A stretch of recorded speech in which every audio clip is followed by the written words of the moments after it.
మిత్రులారా, ఈరోజు ఈ కార్యక్రమం మాకందరికీ తెలంగాణలో ఉన్న లక్షలాది మంది రైతుల ఇళ్లలో పండగ జరుగుతుంటే ఈ కార్యక్రమంలో భాగస్వాములు అవ్వడం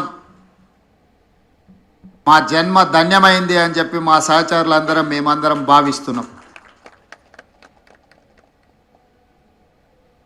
ఈరోజు ఈ కార్యక్రమంలో పార్టీలకు అతీతంగా రైతుల యొక్క సంక్షేమాన్ని ఆకాంక్షించే శాసనసభ్యులు సిపిఐ నుంచి, భారతీయ జనతా పార్టీ నుంచి కూడా శాసనసభ్యులు ఇందులో పాల్గొని ఈ కార్యక్రమం పార్టీలకు అతీతంగా రాజకీయ ప్రయోజనం కాదు, రైతు ప్రయోజనమే ముఖ్యమని చెప్పి విజ్ఞత ప్రదర్శించి ఇందులో పాల్గొన్నందుకు వాళ్ళందరిని కూడా మనస్ఫూర్తిగా నేను అభినందిస్తున్నా. ఈరోజు దేశంలో కార్పొరేట్ కంపెనీల యజమానులు వేలాది లక్షలాది కోట్ల రూపాయలు బ్యాంకుల ద్వారా అప్పులు పొంది వ్యాపారాలలో నష్టం వచ్చిందని చెప్పి లేదా తప్పుడు లెక్కలు చూపించి లక్షలాది కోట్ల రూపాయలు బ్యాంకులకు ఎగవేసి ఈ దేశాన్ని వదిలి పారిపోతున్నారు. వాళ్ళు బ్యాంకుల దగ్గర తీసుకుంటున్న అప్పులు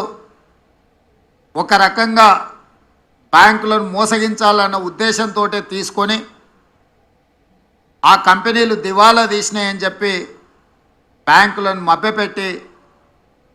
దాదాపుగా 14 లక్షల కోట్ల రూపాయలు 10 సంవత్సరాలలో బ్యాంకులకు కార్పొరేట్ వ్యాపార సంస్థలు ఎగవేయడం జరిగింది. కానీ రైతు ఈ దేశంలో ఏ మూలన ఉన్నా, అది హర్యానా కావచ్చు, పంజాబ్ కావచ్చు, లేదా మహారాష్ట్ర కావచ్చు, తెలంగాణ కావచ్చు, తెలంగాణలో నిజామాబాద్ కావచ్చు, మహబూబాబాద్ కావచ్చు, లేకపోతే మహబూబ్ నగర్ కావచ్చు, రైతు 10 మందికి సహాయపడడానికి, 10 మందికి పట్టెడు అన్నం పెట్టడానికి, తన అప్పుల పాలైనా సరే తన వృత్తిని మానొద్దు, 10 మందికి ప్రయోజనం చేకూరాలి అని చెప్పి క్రాప్ లోన్ తీసుకొని వచ్చి పెట్టుబడిగా పెట్టి పంటలు పండిస్తే ఆ పంటలకు సరైన గిట్టుబాటు ధర రాకపోవడమో, పంట ఆశించిన మేరకు ఉత్పత్తి జరగకపోవడమో, వివిధ కారణాల చేత రైతు నష్టపోయి బ్యాంకులో పన్నులు తెచ్చుకున్న అప్పులు చెల్లించలేక, బ్యాంకుల్లో తెచ్చుకోలేని వాళ్ళు ప్రైవేటు వ్యక్తుల చేత అత్యధిక మిత్తితో తెచ్చుకొని వాళ్లకు చెల్లించలేక అప్పులవాడు ఇంటి ముందుకు వస్తే కుటుంబ సభ్యుల ముందు, భార్య బిడ్డల ముందు ఆత్మగౌరవం దెబ్బతిని ఏ సొంత పొలంలో